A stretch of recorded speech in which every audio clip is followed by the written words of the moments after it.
the channel. Welcome back to American Truck Simulator. And we are lost. Actually, no, we're not lost. We know exactly where we are. We just think that's my cargo over here. Pretty sure it is. Okay. Right. There we go. That's our cargo. Let's go ahead and get it connected up to the truck. And, of course, here is me truck. We're in a Mack today. To this day, it still is one of my favorite trucks of the game. For all sorts of reasons that really don't make any sense. Because it's noisy, it's slow, it's kind of small, it doesn't have a great ride, it's easy to crash, it's easy to roll. And yet I still enjoy it. Today's Mack is the medium wheelbase truck. It's a fairly, it's a bit of a mixed bag in terms of how it looks. We've gone with yellow because yellow is the fastest. Oh, we actually got it on. It was time. Great. Go ahead and connect that up. We have a golden Mack dog or bulldog ornament on the hood. Now, if you know your Macks, you'll know that that means we are a thoroughbred under the hood. We have a Mack engine, Mack transmission, and Mack drivetrain components. And yes, under the hood today we have a Mack EM6-237. Together with a MaxiTorque, I think it's a 1087. It's the 5-speed direct drive transmission, and no less. What does that all mean? It means we've got a manual 5-speed. We're a bit like a car. We've got 5 forward gears and 1 reverse gear. We have a 237 horsepower engine under the hood. Yeah. It's not that much. Not really. Now, 237 horsepower, 910 foot-pounds of torque. So, it's probably got more torque than the car that you've got the keys to somewhere in the house, but probably not as much power. That does depend on what you drive and where you are in the world. Yeah, I'm looking forward to this trip. This is going to be interesting.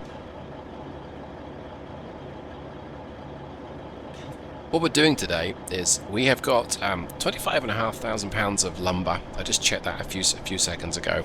That was the trip. It's not far, 150 miles give or take. And we're off to Redding. So we're in Eureka in northwest California, and between Eureka and Redding is a nice histy-twilly road. Histy-twilly. Good grief. Ah, excuse me. A nice hilly, twisty road. If I can get my words out. And I want to do some line haul, the Mack car. Now, I did choose an early morning job. It's just coming up to 4 AM. That's so there's a little bit less traffic on the road because I am going to hold people up. I don't mean to, but I'm going to hold people up.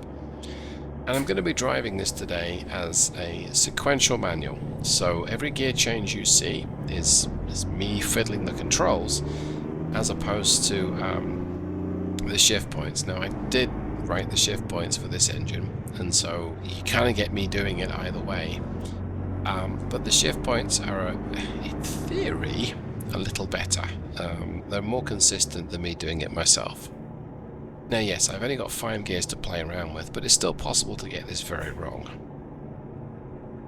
This engine actually, when I'm talking to you right now, I have updated the engine but not uploaded the revised engine to the Steam Workshop in the Steel Productions engine pack. And that is because I misnamed it. I had originally called this the E6-237. It's really an EM6. And the M means it's a MaxiTorque. I think this is even called an Econodyne engine. The MaxiTorque. Now what that means is it's okay to use 5 speeds. You can use 6-speed gearbox if you want, or a 7 or an 8, but it's designed for a few gear changes. I keep yawning. I'm ever so sorry. I'm going to be a little rough here today. Alright, so you might think, what's the big deal? Well, this is a 1981 vintage engine. This engine was sold in the 70s and 80s, and it was eventually replaced with the E7. And there are still MaxiTorque engines produced to this day. The concept behind MaxiTorque is it's a high torque rise, and so Mack touted it had a flat torque or flat power and torque curve. it doesn't quite have a flat power and torque curve, but it's a lot flatter than a lot of contemporary engines at the time when this thing was new. Something like your Cummins NTC, your big cam, your small cam, insert Cummins engine name or Caterpillar that you feel like mentioning here, may have produced more power, but really needed more gears to be able to be effective. The point behind this truck is you didn't need to train someone how to use a 10-speed gearbox or a 13 or even a 15-speed gearbox. They can get by with just 5. And given at the time most cars, if they were a manual, maybe had 4 gears. You know, in the UK they would have had 4 or 5. Oh, you're going Jeep. So training someone to go from a 4-speed to a 5-speed transmission is not difficult. And really the only skill, the only knack to this, okay, that's not true. There are many, many skills and nuances and knacks, but apparently braking is not on my list of high points. Is to keep the engine revs in the power band. And of course, this engine has a wide power band. It's 1200 RPM all the way up to 2100 RPM. It's 900 revs. That's an enormous power band. Your big cam might be 1700 to 2100 RPM. So this is considerably bigger, and that's the reason why you can use fewer gears. You don't need so many. And why is this guy indicating right? Oh, he's not now. Okay. But it means I need to use most of those revs. Now, not every gear shift is going to be 1200 to 2100 RPM. In fact, let's try this gear shift at about the 18... never mind. It's about the 1800 point. Wow, these brakes are so sensitive. Okay, it's a little better.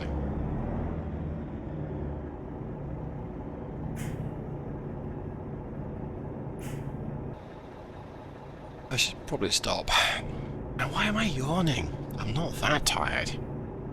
Okay, we're going to get a go soon. Okay. So, if I change up about 1700 revs, like so, puts me down to less than 1000, but in second gear, it'll tolerate that. As you go up through the gears, you do need generally to have more revs as you go up through the gears. And when you come to a hill, it is so tempting to change down early. And in fact, I remember reading an article about this where someone was driving a maxi dyme, and as the engine rev started to drop, their hand instinctively went to the gear shift to choose a gear lower. And the instructor, salesperson, or whatever he was, the engineer, slapped the driver's hand away and was like, no, keep it in that gear. Let the truck go up the hill in the gear that you're in, and only change down when you drop below 1200 revs. Oh, okay. It's it was a little bit strange at the time. And I gotta say, driving it now, yeah, it's a little strange. You don't really want to rev the nuts off it, is how it feels. And then here I am, full throttle, going up a gradient at just over 30 miles an hour in the 4th gear. And I'm going to change up about 2000 revs. There we go. Puts me down just over 1200 revs. So that's the kind of gear shift that you want to be doing. But what it does mean is if I change down now at 1300 revs in 5th gear, if I do an early downshift because I'm anticipating a hill, I'm over revving the engine, and that's not good. So there's a definite skill there, and it's hard to master. It's even harder to master when you're trying to narrate through what you're doing as well. So here's a good example. I'm going to have to slow down for this right-hand turn. Let's get my indicator off. Right now I'm tempted to change down, but it'll be the wrong choice if I do, and I'll do it. Well, we lost a bit of speed going up a hill, but you go right around to 2000 revs. Now with practice, you can time that so you can make very good use of your engine brake. So if you know that at that speed, if you shift down to the lower gear, you're going to be running 2000 revs, you've got a lot of engine braking at that speed. And that is a strength, but you need to practice that. And this road is challenging because it's hilly and it's twisty. So right now, I'm going to change up at 2100 revs. That was a governor shift. Hold on the power. not quite full power. I am now. I feel like changing down because we're starting to lose a bit of speed, but it's the wrong choice to make. I will overspeed the engine, so I've got to let it lumber up the hill. In fact, it says maximum speed 30, so I'm going to lift off completely. Now I can change down. So if I did need to use the engine brake, I've got lots of engine braking available in the gear lower, because I've got lots of revs on the go. Well, that works. I'm back at full power going up this hill at 1600 revs. Should indicate left a little bit. It recommends 20, so I'll lift off. I'll change down just yet. Very bad form to change down on a hill, but on a curve, let's change down. Okay, and I'm going to try and balance the speed at 20 in third gear. Right, now back on the power and back up into the next gear. So the real deal does take longer to change gear. Mostly when you go from a governor shift to the next gear, you literally, well, okay, it was described to me, put it in neutral, pop the kettle on, make yourself a cup of coffee, pour the coffee, go, coffee. Check the revs, and then put it into the next gear. It takes quite a while to lose those engine revs. This simulation doesn't quite manage that.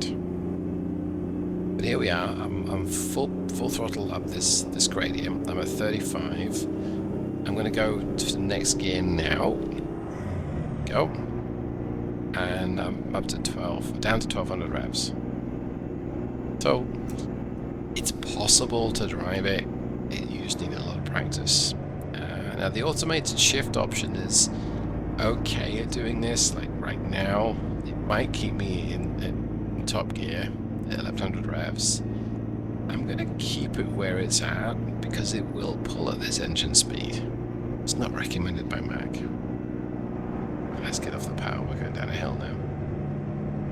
Steering is a little sensitive with it being a medium wheelbase truck, and I'm a little bit clumsy with the controls. A lot clumsy.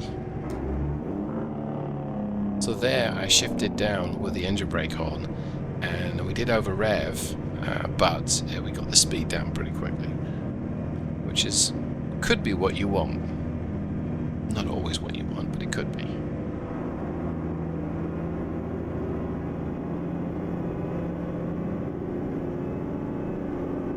.35 is close to the 2000 RPM point, as I recall.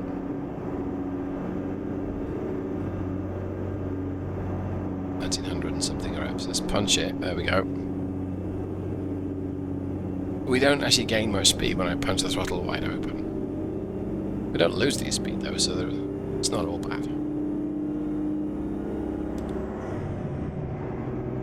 Okay, so we're at 1250 RPM when we go from 4th to 5th, and I'm back at full throttle here. This way to drive really does encourage you to use the throttle as a bit of a binary or an on-off.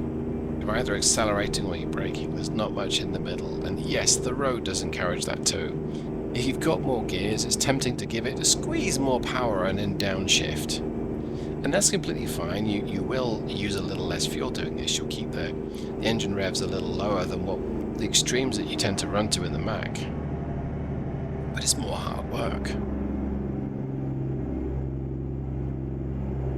And right now, squeeze a bit more power on at 5th gear at this engine speed, and it's okay.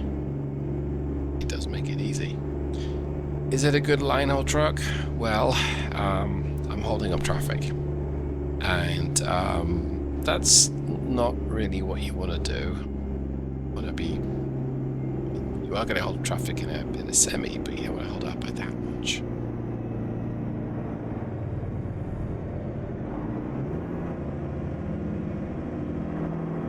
There we go. Get my cruise at 35 like so. Oh, speed's down to 25, so bit of engine brake works great, and we're still in 4th gear. Don't need to change a couple of gears down as you might do in a modern truck. But try this trip in something like a Mack Anthem with the MP7-325. I think that's a MaxiTorque, and maybe use the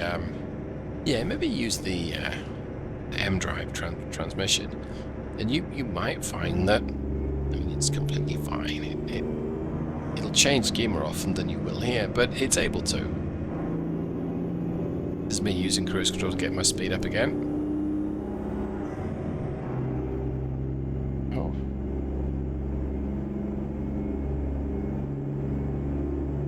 I'm not going to need to change gear unless my speed drops to 35 or lower.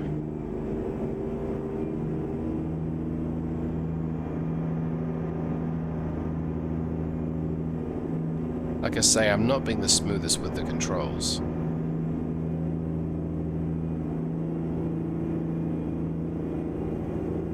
Okay. Here's a hill. Let's take the inside lane. Let's see when we change down. So, I'm losing speed. In a Cummins NT, I'd be changing down now, I think, just to keep the revs up to where they really want to be. I don't actually want to fall off the road. So we're going to let the speed drop. It's downshift. Go ahead and merge to the left lane like so.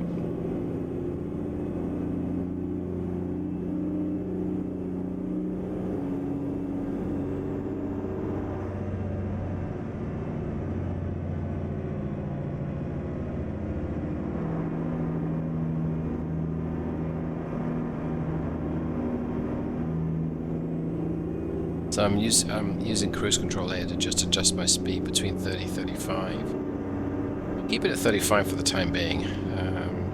Might need to slow down for this corner. Do we? Nope. It reckons 35 is good. I'll actually pop the speed down to 30. Bit of engine brake on the way in. Let's keep that under control. Keep the speed under control, that is. Back up to 35. It's very responsive. I mean, it's really not that much to it.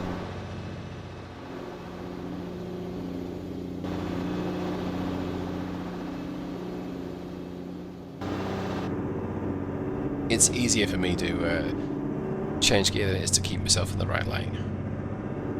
Right, let's try 45.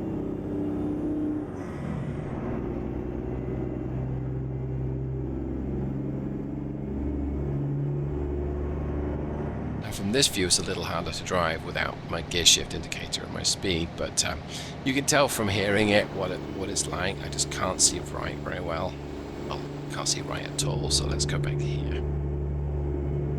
And again, I mean, 1400 revs, 45 miles an hour.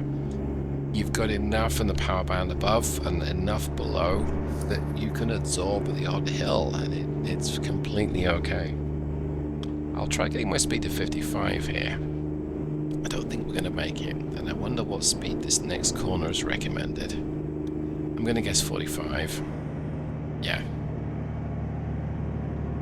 You'd think I've driven along here a bit before, right? It's a pleasant road. It's a good time of day to be driving down it as well.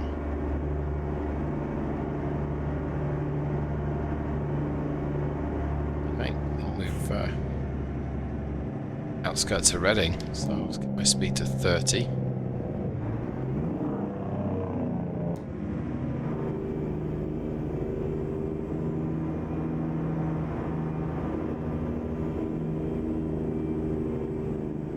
So in the past I've said things like, all you need is a 300 horsepower Mack. Well, maybe. Oh, this isn't my turn yet. So again, I can just keep it in fourth gear. It's none of this grabbing a couple of gears lower. And it's confusing everyone by me indicating way too early.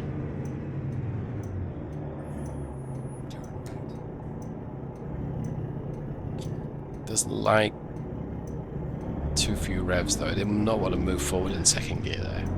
Now it might have done a lot of grumbling.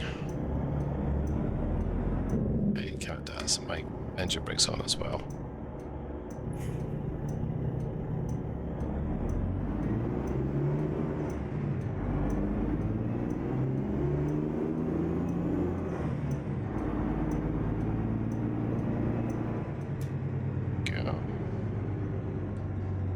Nicely does it. And driving around town is never fun. Even in an automatic, all these speed changes are a pain. With a manual, you can sometimes sort of smooth things out a little bit. This light's probably going to change on me, and I'll probably have to stop, but we'll see. There's no point in me shifting up or down. Yeah, there we go. We did have to stop. There on the left. This is America's best invention to the world, and that is the left-hand, sorry, the right-hand turn on a red, turning right on a red. It's way better than anything. It's a really good invention. If only that's the sort of thing that America's current administration would focus on, contributing to the world, as opposed to the utter bollocks of Liberation Day. And yes, I'm going to spout about this, where the only liberation that's happening on April the 2nd was you're liberating me from my money by making me pay extra for imported goods. Yeah, thanks for that. Something else you can liberate.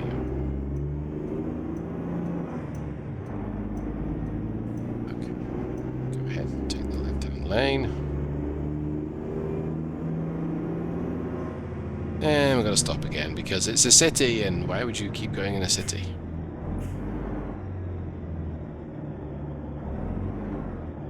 Okay. So it's taken me an hour to get to Reading and an hour to drive through Reading. That's what it feels like.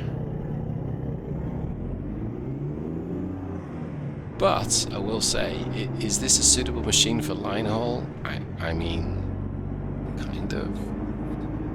There's a lot more work involved compared with a modern automated transmission truck. Now that modern automated transmission truck will be quieter, will be smoother, will almost certainly use less diesel, and will probably be a lot more expensive to fix, although there's a question mark there because there can't be many Mack mechanics around that know their way around a Mack car like they used to back in the day. But I don't think servicing and repairing trucks is getting any cheaper.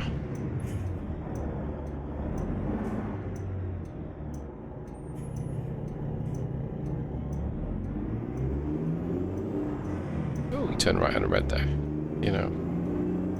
I mean, he didn't. He was in the left-hand lane, so...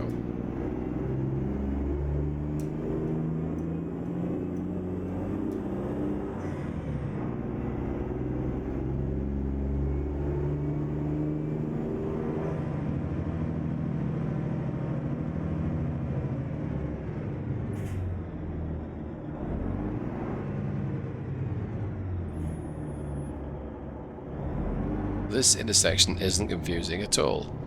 Where am I supposed to go now? I'm in the wrong lane. Disappointing. I guess we'll back it up a little bit. There's no one behind me. So... yeah. I got away with it. Maybe. Yeah, I got away with it. Okay. Good.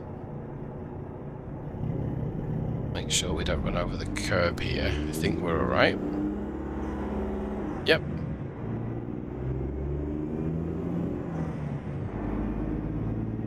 Okay, so even with my navigation abilities being akin to not very good, we're making it just fine. And driving through cities, yeah, it's a lot of shifting, but it's about half the shifting it might be in a more modern truck. This with an 18-speed manual could be a lot of gear changes. Now that said, the beauty of an 18-speed, you don't have to use all 18 gears. You can choose to use 6 if you really wanted to. It's not a sequential transmission. Now that's how I'm driving this one because I don't have a shifter. But if I want to change 2 gears, I've got to tap twice. Well, luckily, I don't want to be doing that in the Mack car because you've not got enough torque to go around the whole rev range. But sometimes there's a little glitch with the controls that it will think that you mean to double tap. it won't change, and then the next time you go to change gear, it'll double tap. Happens from time to time, makes it challenge to drive sometimes. Okay, I want to be in first gear. There we go. So slow, deliberate prods of the controls seems to work best, and that's something that my machine started doing, and I think it's just struggling with running the game. It's a little less responsive. There we go.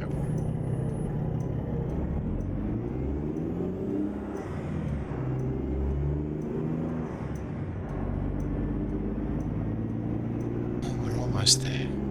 So what do I think to the 5-speed Mack? Well, I enjoy it, despite shifting up too early like I just did. And it's easy to shift up way too early. But yeah, I enjoy it. It's a challenge, and like second gear in a car is usually good for you know, pretty much moving off. Quite the same in the Mack Semi, even with a fairly light cargo behind. 25,000 pounds is not tip cargo these days. Perhaps it was in the 80s.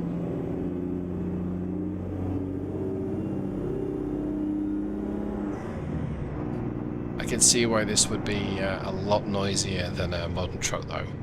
Using way more revs, a smaller truck, and you're sitting much closer to the engine, I imagine. So yeah, I can see why it would be kind of noisy. We're supposed to... I see.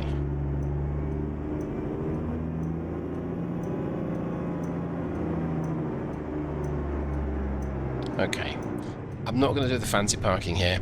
I'm just going to go ahead and tell them I'm in a hurry, and we'll look at the numbers as soon as they are ready. So.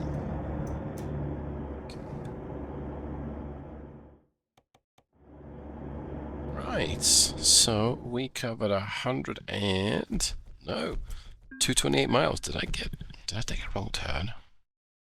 Oh no. And we used 41 gallons, so we got about 5.5 miles to the gallon there, which, all said and done, I'm a little disappointed with that, just a little bit. I was trying harder than I could have been, but I also don't think that was horrendous. Now, sure, maybe with a 15-litre engine in a modern truck, I might have gotten about the same, but with an 11-litre engine, I would hope to be getting 6, 6.5, possibly even 7. But it would cost a whole bunch more than the Mack and would probably not have as much character. Great. Well, I hope you got something from this. Hope you enjoyed it. And if you have, you know what to do. If you thought it sucked, you also know what to do. And I'll see you the next time. Thanks so much, everyone. Goodbye.